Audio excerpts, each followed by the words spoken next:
Assalamualaikum warahmatullahi wabarakatuh.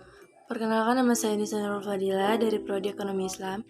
Di sini saya akan mempresentasikan proposal yang berjudul Analisis Pengaruh Indeks Pembangunan Manusia Tingkat Upah Terhadap Pertumbuhan Ekonomi di Kalimantan Barat.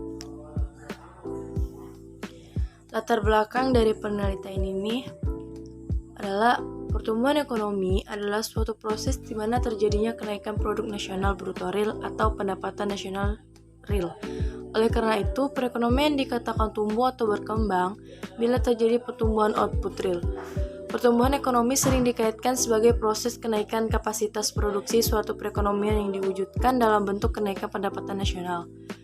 Pertumbuhan ekonomi dapat diartikan sebagai perkembangan kegiatan dalam perekonomian yang menyebabkan barang dan jasa yang diproduksi bertambah dan berkemakmuran masyarakat semakin meningkat.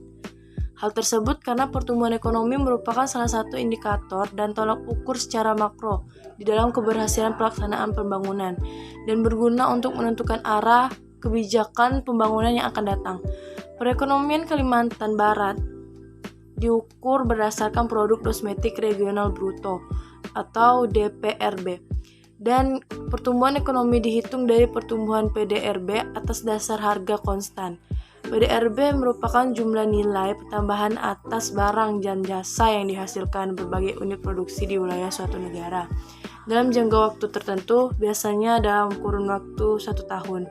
Nilai PDRB atau GRDP akan memberikan suatu gambaran bagaimana kemampuan suatu wilayah dapat mengelola serta memanfaatkan sumber daya yang ada, terutama pada aspek indeks dan pembangunan manusianya. Apabila hal tersebut memberikan nilai positif, maka akan terjadi nilai pertumbuhan ekonomi dan otomatis memberikan pembangunan yang lebih baik pula pada manusia dan juga pada aspek kesejahteraan dengan adanya pendapatan yang tinggi dan penyerangan tenaga kerja. Pertumbuhan ekonomi dipengaruhi oleh perkembangan indeks manusia atau yang disebut indeks pembangunan manusia dan juga pendapatan yang tinggi yang disebabkan adanya pertumbuhan ekonomi setiap provinsi. Menurut Solow, pertumbuhan ekonomi selalu bersumber dari suatu atau lebih dari 3 faktor kenaikan kuantitas atau kualitas tenaga kerja melalui pertumbuhan jumlah penduduk dan perbaikan pendidikan. Penentuan keberhasilan pertumbuhan ekonomi yang dipengaruhi oleh IPM yang bernilai positif dan tingkat upah dapat dijelaskan dengan jumlah penduduk kabupaten atau kota di Kalimantan Barat yang memiliki pendidikan, kesehatan, dan kesejahteraan yang baik. Maka kondisi ini akan menunjang keberhasilan dalam mencerdaskan penduduk di kabupaten kota Kalimantan Barat.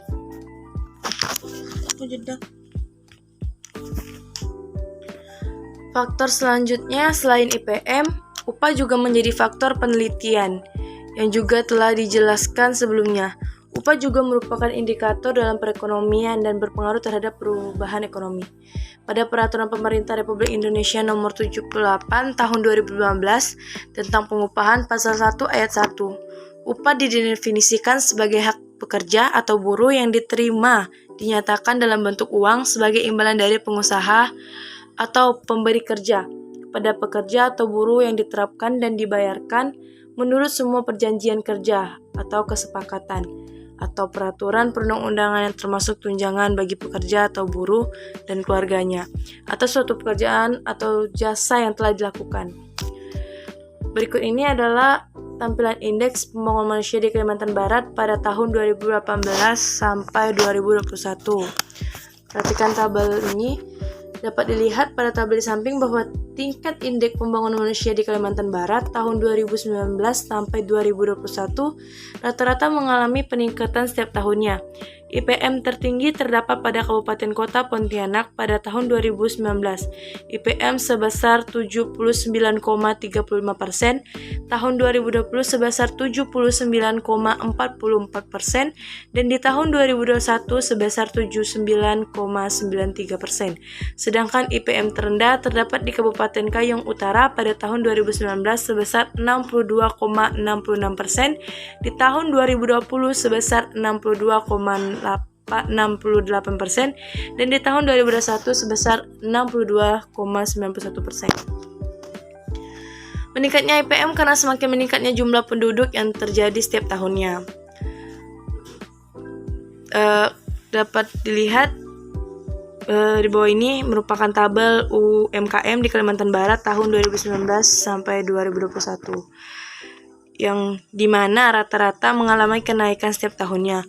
UMKM tertinggi terdapat pada Kabupaten Ketapang, di mana tahun 2019 sebesar 2,6 juta, di tahun 2020 sebesar 2,8 juta, dan di tahun 2021 sebesar 2,8 juta.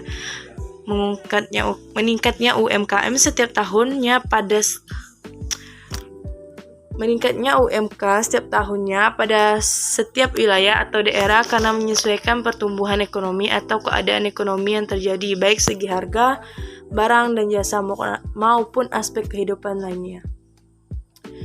Dan berikutnya ada tabel pertumbuhan ekonomi. Dapat dilihat tabel di samping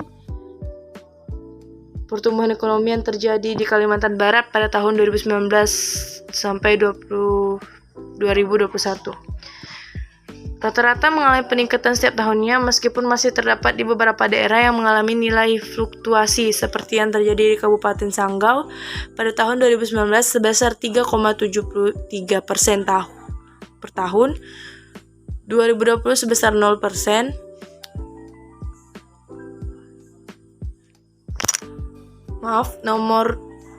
pada tahun 2020 sebesar 0,17%, dan di tahun 2021 sebesar 4,19%. Sedangkan di Kabupaten Kapuas Hulu lebih sedikit naik daripada Sanggau, yaitu tahun 2019 3,81%, tahun 2020 sebesar 2,43%, dan di tahun 2021 sebesar 4,43%. Naik turunnya nilai fluktuasi pada pertumbuhan ekonomi dapat menyebabkan masalah pada IPM dan UPM. Sebab apabila tidak ditunjang dengan pertumbuhan ekonomi yang meningkat, maka akan memberikan dampak pada IPM dan UPM. Rumusan masalah. A. Pertanyaan masalah. 1. Apakah indeks pembangunan manusia (IPM) berpengaruh terhadap pertumbuhan ekonomi di Kalimantan Barat? Yang kedua, apakah tingkat upah berpengaruh terhadap pertumbuhan ekonomi di Kalimantan Barat? Dan tujuan penelitian ini adalah yang pertama untuk menguji dan menganalisis pengaruh indeks pembangunan manusia terhadap pertumbuhan ekonomi di Kalimantan Barat.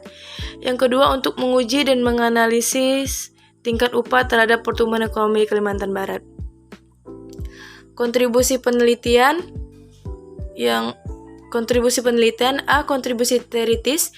Temuan penelitian ini berkontribusi teoris bagi pengembangan ilmu di bidang ekonomi pembangunan, khususnya yang berkaitan dengan faktor yang menentukan pertumbuhan ekonomi, yaitu indeks pembangunan manusia (IPM) atau tingkat upah.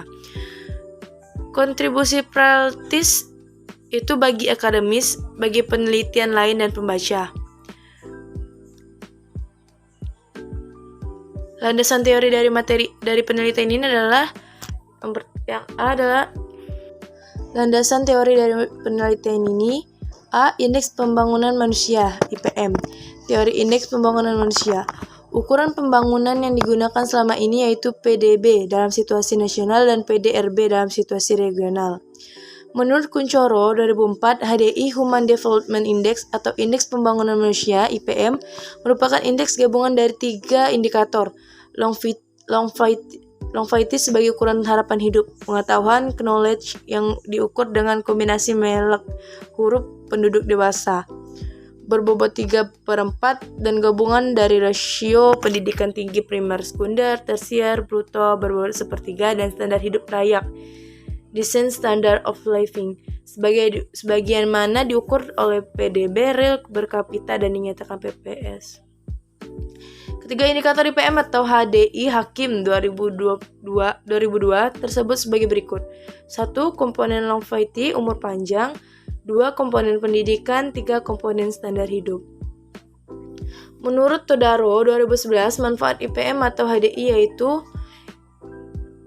yang pertama, digunakan untuk menunjukkan bahwa suatu negara sesungguhnya dapat bekinerja jauh lebih baik sekalipun pendapatan rendah. Yang kedua, menunjukkan bahwa perbedaan dalam pendapatan lebih besar dibandingkan dengan perbedaan dalam indikator lainnya, paling tidak dibandingkan kesehatan dan pendidikan. Yang ketiga, meningkatkan bahwa pembangunan sesungguhnya berarti pembangunan manusia dalam arti luas, bukan sekedar pendapatan yang lebih tinggi. Pengertian IPM, Indeks Pembangunan Manusia yang dirilis oleh UNDP menyatakan bahwa Indeks Pembangunan Manusia merupakan salah satu pendekatan yang digunakan untuk mengukur tingkat perkembangan manusia.